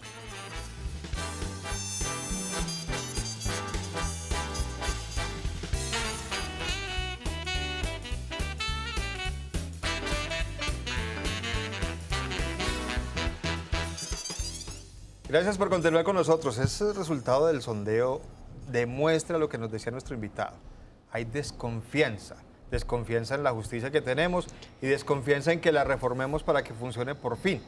Por eso la gente no cree que estas reformas lleguen a nada. Y no tenemos la información. Exacto. O sea, no sabemos realmente de qué consiste una reforma a la justicia. Y yo creo que en eso hay un gran error, porque si no le hemos explicado a la gente en qué consiste, ¿cómo vamos a creer que las personas confíen en algo? Y fuera de eso, porque estamos acostumbrados a estar en un país donde pueden poner 1000 leyes y cada que ponemos una encontramos la trampa para pasarnos esa ley. Entonces, si no le explicamos a la gente de forma clara qué es, pues pasa como una más. Y qué pesar, porque ahí sí, como dicen Lili, usted lo acaba de mencionar, echa la ley, echa la trampa, ese es el dicho que aquí le funciona a muchas personas. Acuérdese que la trampa está en la ley. Esas ambigüedades cuando se redactan las leyes es para cuando llegue el momento de decir, vea, interpretación. Sí, señor. Puede, tal vez, quizá, y ahí está. Ahí está el problema. Ahí está el problema, entonces cada quien lo interpreta y de eso se pegan. Bueno, Duber, amor y amistad. ¿Cómo nos comportamos en Medellín y el Valle de Aburrá en el Día del Amor y la Amistad? Pues mire, Germán, entre paréntesis, hubo un buen comportamiento. Las autoridades reportaron pues que del sábado al domingo no hubo ningún homicidio en la ciudad. Hubo sí, bastantes llamadas de emergencia al 123 por el tema de riñas. Exactamente fueron este año 212 llamadas que se realizaron a la línea del 123 por peleas callejeras, por hechos de intolerancia, pero hubo un incremento importante en este número de llamados porque en 2017 se presentaron 114 llamadas de emergencia en la misma fecha de amor y amistad. Importante resaltar que no se presentaron homicidios, que siempre usualmente se presenta algún tipo de homicidio. El año pasado hubo 2, este año no se presentó ninguno, y hay que anotar que el 80% de esas llamadas, de las 212 que se hicieron, el 80% fueron realizadas desde la Comuna 10, desde Candelaria, que es todo el centro de la ciudad de Medellín. O sea, en general hubo un buen comportamiento, sí hubo un aumento allí en los llamados y en las riñas, 6 personas heridas, pero por fortuna no hubo ninguna persona muerta por temas de riñas ni nada por el estilo en las calles de la ciudad de Medellín. Bueno, parece que no nos va a alcanzar mucho el tiempo para nada. Hubo poco amor y poca amistad según eso. Rápidamente, ¿qué pasó con el Nevado del Ruiz? Pues hoy amaneció como bravo el volcán Nevado del Ruiz porque amaneció expulsando ceniza, ante lo cual las autoridades de socorro del departamento llamaron a la calma a todos sus habitantes, sobre todo quienes están en Villa María y en Manizales, dándoles recomendaciones de que tienen que cubrir sus ojos, deben cubrir su boca, sus vías aéreas, pero no alarmarse porque esto ya se sabe, digamos que en el ambiente o en el panorama es algo que se ve con normalidad, entre comillas. No deben dejar pasar las alertas, que no se basen por comunicados de redes sociales, sino por los organismos oficiales y también por los medios de comunicación, así que hay que estar pilas. Liliana, rápidamente se nos acaba el tiempo. Rápidamente, yo a lo rapidito. Resulta que se ha venido presentando un desplazamiento forzado desde el municipio de Tarazá y desde varios municipios del Bajo Cauca. Desde enero hasta diciembre se han registrado más de 4.000 personas que han ingresado a la ciudad de Medellín a pedir algún tipo de ayuda. Hay una alerta por 700 personas más que se desplazaron del territorio. Dicen desde la Secretaría de Inclusión que esas personas todavía no han llegado a la ciudad de Medellín, pero que se tiene muy clara la ruta de atención para todas las personas desplazadas. las que incluyen tanto, por ejemplo, personas como del Bajo Cauca, de cualquier territorio nacional, y también los venezolanos. La invitación suya para mañana en Caldas, solo para eso. Solamente para eso, la invitación queda muy pendiente para todas las personas que quieren saber en qué han avanzado las mesas con el señor alcalde a las 12 del día en el parque principal y a las 6 de la tarde también en el parque principal, las personas que se quieran sumar con su velita para la manifestación del patrimonio. Miguel, la cátedra anticorrupción en los colegios rápidamente. Sí, señor, pues el Partido Liberal presentará oficialmente esta propuesta para la anticorrupción ante el presidente Iván Duque. El senador Lidio García aseguró que es muy importante para la educación de nuestros jóvenes y es la cátedra de ética ciudadana y cuidado de los recursos públicos en todos los colegios y universidades del país. Nos hace falta en los colegios que nos enseñen otras cositas. Sí, señor. O como lo que decía el doctor Arrubla, que nos enseñen a cómo ser papás, porque eso También. no lo aprendemos en ninguna parte. Duro. A ustedes muchas gracias, pero recuerden que en segundos volvemos con más información en esta última franja de Nos Cogió la Noche.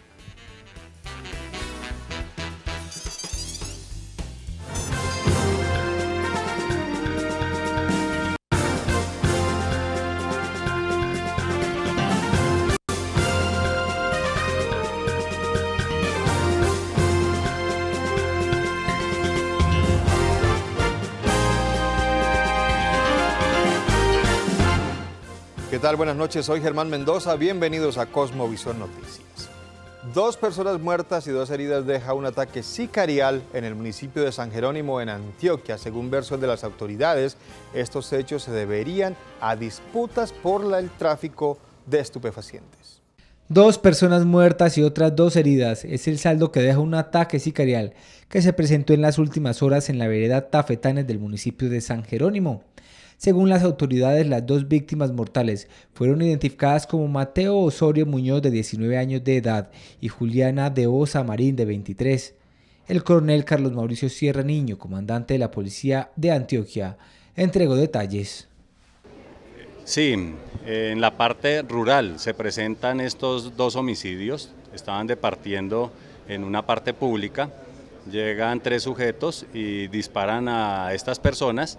Y lo que podemos evidenciar es de que también se trata todo lo de microtráfico. Estas personas estamos verificando con Fiscalía General de la Nación si tenían antecedentes, posteriormente les estaremos comunicando. Las autoridades precisaron que las 2 personas que resultaron heridas se recuperan de los impactos de bala que recibieron en una pierna y en el pecho. Inicialmente estas personas fueron atendidas en el hospital de la localidad, pero por la gravedad de las heridas debieron ser remitidas al hospital Pablo Tobón Uribe de la ciudad de Medellín. Balacera en el municipio de Segovia, en Antioquia. La policía se enfrentó a tiros contra sicarios que acababan de asesinar una persona en ese municipio. En estos hechos fue neutralizado uno de los sicarios, 2 más fueron capturados y un policía resultó herido. Un presunto delincuente muerto y otro más dado de baja y por lo menos 2 personas capturadas es el saldo que deja una fuerte balacera que se presentó el día de ayer en el barrio 13 de Mayo, en el sector de la electrificadora del municipio de Segovia. Según las autoridades, el hecho se presentó cuando los capturados y el dado de baja atentaban contra la vida de alias Burro, quien se encontraba en un establecimiento público. Inmediatamente nuestro grupo GOES de reacción da de baja a uno de estos sicarios y neutraliza a otros 2. En este intercambio de disparos, un patrullero de nuestra institución, de la estación de ahí de Segovia, es lesionado en el abdomen. Gracias a la oportuna reacción de nuestra Fuerza Aérea, nos permite llegar el Ángel, el helicóptero. Así a las 12 de la noche lo trasladamos al hospital de Río Negro y en estos momentos se encuentra estable.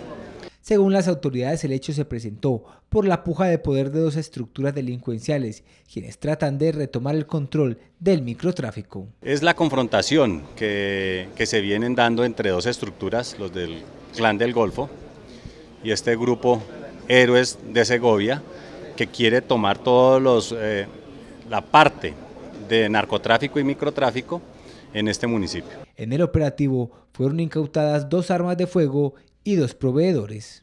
Sicarios asesinaron a un motociclista en el barrio Manrique, en la vía que conduce hacia Santo Domingo Sabio, en Medellín. Las autoridades manejan como posible hipótesis de este homicidio enfrentamientos entre las bandas La Terraza y la de Caicedo. Un hombre, quien al parecer se dirigía a bordo de una motocicleta hacia su residencia cerca del mediodía, fue alcanzado por hombres armados que le dispararon en su contra. Los hechos, que convulsionaron el tráfico de la zona, se presentaron sobre la carrera 41 con calle 71, cerca del barrio Manrique de la ciudad de Medellín. El hombre asesinado fue identificado como Arbey Emilio Acevedo Restrepo, de 38 años de edad, quien presentaba 6 impactos de bala. Según el primer informe de las autoridades, la muerte de esta persona obedecería a la disputa entre miembros de las Convivir y una estructura delincuencial del barrio Caicedo. Tras la inspección judicial, el cuerpo fue trasladado hacia medicina legal. El caso ya es materia de investigación por parte de las autoridades. Las autoridades capturaron a 4 integrantes de la organización delincuencial Clan del Golfo, señalados de ser los responsables de asesinar a un ingeniero de la empresa minera Continental Gold en hechos ocurridos en el municipio de Ituango. Las autoridades departamentales anunciaron que en las últimas horas fueron capturados en el municipio de Buritica 4 hombres señalados de ser los autores materiales del asesinato de Óscar Alarcón, un ingeniero que estaba al servicio de la multinacional minera Continental Gold y quien fue asesinado el pasado 5 de septiembre cuando se movilizaba con un compañero en una camioneta. Se logra la captura de 4 delincuentes, entre ellos el cabecilla alias Dabeiba, quien era el encargado de su estructura de Occidente del Clan del Golfo, que delinque especialmente en los municipios de Giraldo, Santa Fe y Buriticá. Simultáneamente se captura también alias Segovia, quien es del área sicarial, Jonathan y Anderson, que hacen parte de los autores, posiblemente materiales, del hecho lamentable donde pierde la vida un ingeniero de la multinacional que trabaja directamente en el municipio de Buriticá. Las autoridades precisaron que estas personas están siendo presentadas ante un juez de control de garantías y deberán responder por los delitos de homicidio, tráfico y porte de armas de fuego, lesiones personales y concierto para delinquir agravado.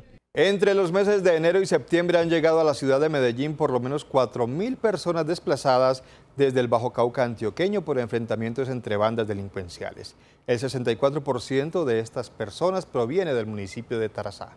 Se agudiza el problema de desplazamiento forzado en el Bajo Cauca antioqueño, especialmente en el municipio de Tarazá, donde se presenta una alerta en la actualidad de 700 personas que posiblemente llegarían a Medellín. Hoy, como información de la Unidad Nacional de Víctimas, sabemos que del municipio de Tarazá se han desplazado 16 corregimientos y veredas al corregimiento de La Caucana, cerca de unas 270 familias, que equivale aproximadamente a 700 personas. Están en el corregimiento. Gracias por continuar con nosotros. Las fuertes lluvias que cayeron en las últimas horas en la ciudad de Medellín ocasionaron un deslizamiento que afectó 12 casas en el sector de Altavista, en la capital antioqueña. 7 de estas viviendas tuvieron que ser evacuadas definitivamente, 5 de manera temporal. En cuestión de segundos, habitantes del sector La Lágrima en el corregimiento de Altavista lo perdieron todo. En total, 12 viviendas fueron evacuadas debido a un deslizamiento de tierra generado por una saturación de aguas lluvias. Yo vivo con mi niño de 8 años y perdí todo, las camas, todo colchones, cobijas, el chifoní, televisor, toda la nevera, la cocina, el fogón, todo, absolutamente todo lo que había comprado ese día antes de mercado, absolutamente todo. 7 de las familias afectadas no podrán volver a sus casas y 5 tendrán que esperar los resultados de los estudios técnicos para poder definir su futuro. Sin embargo, no tienen disposición de regresar, pues sienten temor de un nuevo episodio y que sea mayor. No pienso volver a mi casa, no pienso volver porque sé que voy a poner en riesgo la vida de mi familia. Quiero que el alcalde de verdad nos ayude, que se haga presente, porque igualmente nosotros pagamos impuestos.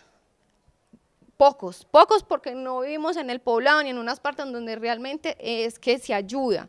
Desde el DAGRED, autoridades hacen un llamado para que los damnificados acojan todas las medidas establecidas, pues si es necesario se les entregaría un subsidio de vivienda definitiva. Esto dependiendo de cada caso, es muy importante recalcarlo porque no todos podrán cumplir o no todos tienen las mismas condiciones. Esto se hace una evaluación y de acuerdo a cada caso se aplican los diferentes subsidios que tenemos establecidos en la alcaldía. Esta es la segunda temporada de lluvias en el departamento en este año, por eso se podrían registrar varias precipitaciones en lugares cercanos a laderas y altas pendientes. El Banco Interamericano de Desarrollo le ofreció total respaldo al proyecto hidroeléctrico de Hidroituango. Luis Alberto Moreno, presidente del BID, dijo en Medellín que este proyecto se terminará, ya que es necesario para el país.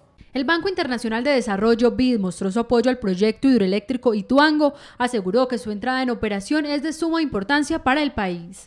A ver, nosotros cuando se vino la discusión de la financiación de Ituango, encontramos algo realmente importantísimo, y es que esto lo hicimos desde el brazo privado del BID a las empresas públicas.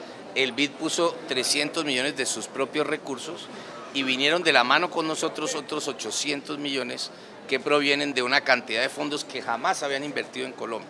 Y lo hicieron claramente por digamos, el paraguas que proveía el BID, pero también reconociendo el éxito y la historia de buen manejo que tienen las empresas públicas de Medellín. Todos conocen lo que sucedió, que es un hecho de la naturaleza. Nosotros desde ese momento lo que quisimos hacer fue acelerar todo nuestro trabajo con las comunidades, de la mano con las empresas públicas, con el alcalde, con el gobernador, entendiendo de que ante una emergencia de esto lo que el banco tenía que hacer era redoblar sus esfuerzos para acompañar esto. Además, están aportando con profesionales expertos para que analicen la situación actual del proyecto. Hemos traído todo tipo de expertos internacionales que revisen la montaña, que revisen todos los temas para que obviamente se termine con éxito esta obra. Hoy en día, de lo que he oído de todos los expertos es que más allá de que se van a demorar la entrada en operación de Ituango, es una represa que gracias a Dios se va a poder terminar y que representa pues el 20% de la generación eléctrica de Colombia. Aseguró el presidente del BID que es importante que el gobierno nacional evalúe la regulación de otros tipos de energía como las solares y las eólicas. El 80% de la ciudad de Medellín no cuenta con acceso a personas con discapacidad. Ellos están pidiendo políticas públicas para solucionar estos problemas de accesibilidad que tiene actualmente la capital antioqueña. Bueno, yo pienso que a todos nos falta mucho. El decir que estamos bien sería decir que nos estamos quedando en un estado de confort. No solamente Medellín, sino todo Colombia está haciendo esfuerzos por incluir a las personas con discapacidad, pero realmente hay que hacer muchos esfuerzos, principalmente porque se está confundiendo la accesibilidad con la inclusión. Yo puedo tener un sitio accesible con rampas, con braille, con lengua de señas, pero la inclusión es un ejercicio humano, un ejercicio donde los seres humanos participamos y convivimos entre todos y todas. 60 alcaldes de América Latina se encuentran reunidos en Medellín durante 3 días. Los alcaldes discutirán y analizarán temas como infraestructura, sostenibilidad e innovación. Podemos enseñar y podemos aprender mucho. Siempre es tener la capacidad de escucha. Todas las ciudades hemos realizado procesos con los cuales todos podemos aprender. Hoy tenemos más de 60 alcaldes de Iberoamérica que visitan la ciudad porque quieren conocer justamente cómo una ciudad que fue la más violenta, hoy es una ciudad que ha logrado superar en gran medida esas violencias, sin decir que todo está solucionado y que tenemos grandes retos como los tiene cualquier ciudad del mundo. Quieren conocer la experiencia en términos de educación, de innovación, de ciencia, tecnología. Llegan las lluvias y con ellas llegan las enfermedades respiratorias. La Secretaría de Salud de Medellín está haciendo a la comunidad una serie de recomendaciones para tratar de prevenir la aparición de estas enfermedades. Sí, claro. Es muy importante que las personas también practiquen ciertas medidas de cuidado y de precaución en cada una de sus casas. Por ejemplo, la higiene de manos es fundamental. Lavarse las manos siempre antes y después de salir del baño, después de llegar de la calle en la casa, después de estar en contacto pues con ambientes contaminados, hay que hacer una buena higiene de manos. También es importante la vacuna contra la influenza para los niños y para los adultos mayores. Es muy importante también el consumo de alimentos con una buena cantidad de vitamina C, mantenernos muy bien hidratados. El sedentarismo en Medellín bajó del 80% al 50% desde el año 2011. Esto gracias a los hábitos saludables que se están incentivando desde la administración municipal. A través de la encuesta STEPS pasamos de 2011 que teníamos un 80% de sedentarismo, es decir, de no práctica de actividad física, a un 50%, o sea, mejoramos, un 30% más de la población está practicando actividad física. También pasamos de consumir 2 frutas y verduras a la semana a consumir 4. La recomendación es consumir 5, pero al día, no a la semana, sino al día. Entonces vamos mostrando avances y que la gente está sintonizada con la práctica de los hábitos saludables. Hacemos una nueva pausa, pero en segundo regresamos con toda la información deportiva que nos trae José Luis Alarcón.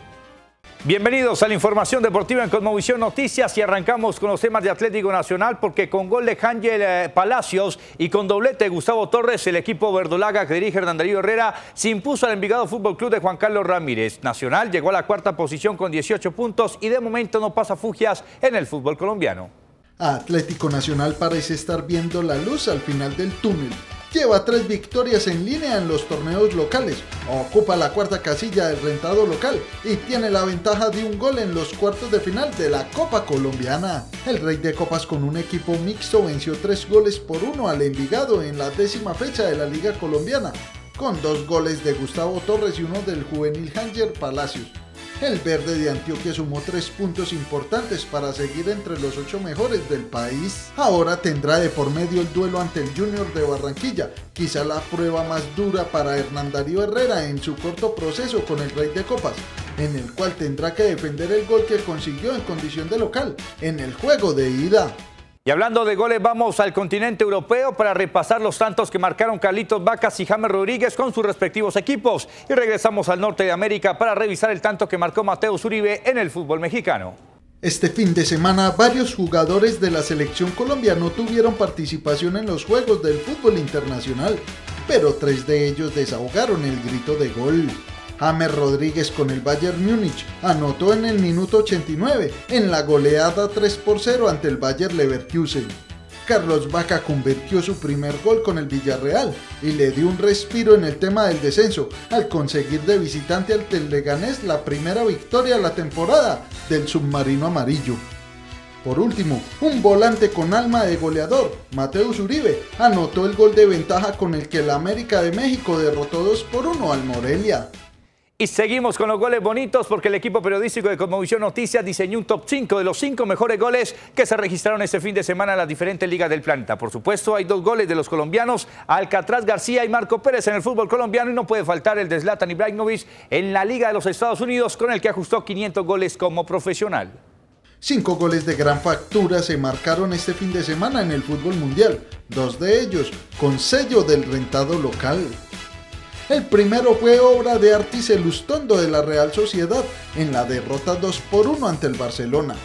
El segundo lo anotó Arjen Robben, quien demostrando su habilidad con el balón, remató para decretar el segundo en la victoria 3-1 al Leverkusen. El tercero lo convirtió Marcos Pérez de media distancia en la goleada del Tolima Medellín 3-0. El cuarto lo marcó Alcatraz García, un gol olímpico que significó el de la honrilla para el Pasto en la derrota 3-1 frente al América. Y el quinto lo hizo Zlatan Ibrahimovic. En una maniobra poco común, anotó el gol 500 de su historia futbolística. Y así llegamos al final de esta emisión de Cosmovisión Noticias. Gracias a todos ustedes por su compañía. Que tengan una feliz noche.